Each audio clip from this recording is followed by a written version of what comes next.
Waktu emak si Inem menemui ibu, Inem sedang memasak air di dapur. Aku turut menemui emaknya. Dan tamu itu, ibu dan aku duduk di balai rendah berwarna merah. "Doro," kata emak si Inem. "Aku datang untuk meminta si Inem." "Mengapa si Inem diminta? Bukankah lebih baik kalau dia ada di sini?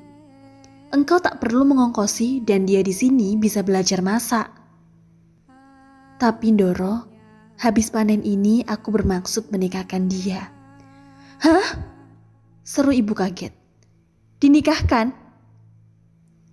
"Iya Doro, dia sudah perawan sekarang, sudah berumur 8 tahun, kata emak si Inem. Sekarang ibu tertawa dan tamu itu heran melihat ibu tertawa. "8 tahun kan? Masih kanak-kanak?" tanya ibu kemudian. "Kami bukan dari golongan priayi Doro. Aku pikir dia sudah ketuaan setahun. Si Asi itu mengawinkan anaknya 2 tahun lebih muda daripada anakku." Ibu mencoba menghalangi maksud perempuan itu. Tetapi emak si Inem punya alasan lain. Akhirnya tamu itu berkata lagi, "Aku sudah merasa beruntung kalau ada orang minta. Kalau sekali ini lamaran itu kami tangguhkan, mungkin tak akan ada lagi yang meminta si Inem. Dan alangkah malunya punya anak jadi perawan tua. Dan barangkali saja nanti dia bisa membantu meringankan keperluan sehari-hari." Ibu tak menyambut. Kemudiannya ditentangnya aku dan berkata, "Ambilkan kotak sirih dan paidon." Aku pun pergilah mengambil tempat sirih dan tempolong ludah yang terbuat dari kuningan. Dan apa kata laki Mbok Inem? "Oh, bapak si Inem setuju saja. Apalagi si Markaban, anak orang kaya, anak satu-satunya. Dia sendiri sekarang sudah mulai turut berdagang sapi di Rembang, di Cepu, di Medang, di Pati, di Ngawen dan juga di Blora sini," kata Mbok Inem. Ibu nampak gembira mendengar kabar itu. Kegembiraan yang aku tak mengerti mengapa. Kemudian dipanggilnya Inem yang sedang menjerang adir di dapur. Kemudian dipanggilnya si Inem yang sedang menjerang air di dapur. Inem datang dan ibu bertanya, "Inem, sudah maukah engkau dikawinkan?" Inem menundukkan kepala. Ia sangat hormat terhadap bunda. Tak pernah satu kali pun ku dengar dia membantah. Memang tidak jarang terdapat pada seseorang bahwa dia tak punya tenaga untuk membantah apa saja yang dikatakan orang padanya. Waktu itu kulihat Inem berseri-seri. Sering ia kelihatan seperti itu. Berikan apa saja padanya yang akan menyenangkan hatinya barang sedikit dan dia akan berseri-seri.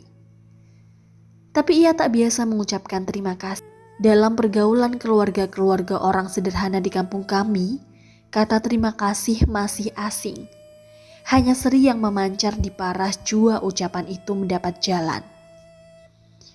"Iya Doro," kata Inem perlahan sekali hampir tidak terdengar. Kemudian Mbok Inem dan ibu makan sirih. Ibu sendiri tak suka sering-sering makan sirih. Ini dikerjakannya bila ada tamu perempuan saja. Dan sebentar-sebentar diludahkan dubangnya ke tempolong kuningan. "Mbok Inem," kata ibu waktu Inem sudah kembali dapur. "Mbok Inem," kata ibu waktu Inem sudah kembali di dapur. "Anak-anak kecil tidak boleh dikawinkan." Mbok Inem heran mendengar perkataan ibu itu, tapi ia tak berkata apa-apa. Juga matanya tak bertanya. "Aku kawin pada umur 18, kata ibu. Keheranan Mbok Inem hilang. Ia tak heran lagi sekarang.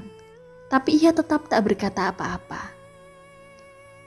"Mbok Inem, kanak-kanak tak boleh dikawinkan," ibu mengulangi. Dan Mbok Inem heran lagi. "Nanti anaknya jadi kerdil-kerdil." Keheranan Mbok Inem hilang lagi. "Iya Doro, Kemudian ia berkata dingin, "Emakku kawin pada umur 8 juga." Ibu tak peduli dan meneruskan, "Bukan saja tubuhnya kerdil, juga kesehatannya terganggu."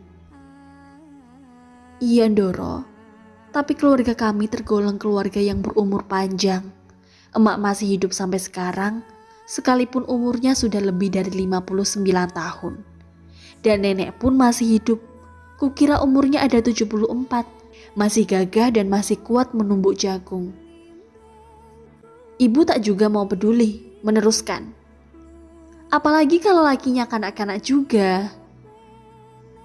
"Iya, Ndoro, tapi Markaban sudah berumur 17 tahun. 17 tahun? Bapak si Mamuk baru kawin dengan aku waktu dia berumur 30 tahun. Mbok Inem berdiam diri. Tak henti-hentinya ia memutar-mutar tembakau yang terselit di antara kedua bibirnya. Sebentar tembakau itu dipindahkan ke kanan, sebentar ke kiri, sebentar lagi digulung-gulungnya untuk penggosok giginya yang hitam arang itu. Sekarang ibu tak punya alasan lagi untuk menahan-nahan kehendak tamunya. Kalau sudah jadi kehendak Mbok Inem untuk mengawinkannya, ya moga-moga Inem mendapat lagi yang baik yang dapat menguruskannya. Dan moga-moga dia mendapat jodohnya. Mbok Inem pulang dengan masih jua memutar-mutarkan tembakau dalam mulutnya. "Moga-moga tak ada kecelakaan menimpa diri anak kecil itu."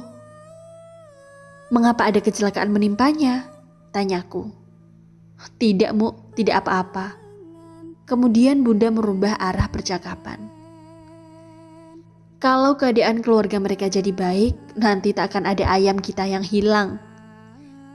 "Dicuri ayam-ayam kita, Bu?" tanyaku. "Tidak, Mu, tidak apa-apa." Ibu berkata perlahan-lahan. "Anak begitu kecil, baru 8 tahun. Kasian, tapi mereka butuh uang, dan jalan satu-satunya hanya mengawinkan anaknya." 15 hari sesudah kedatangannya, Mbok Inem datang lagi untuk mengambil anaknya. Senang betul kelihatannya waktu si Inem tak membantah di bawah. Dan waktu Inem akan meninggalkan rumah kami untuk tak akan jadi anggota keluarga buat selama-lamanya, ia berkata padaku di pintu dapur, "Sudah ya, Gusmu, Inem pulang, Gusmu," katanya perlahan sekali.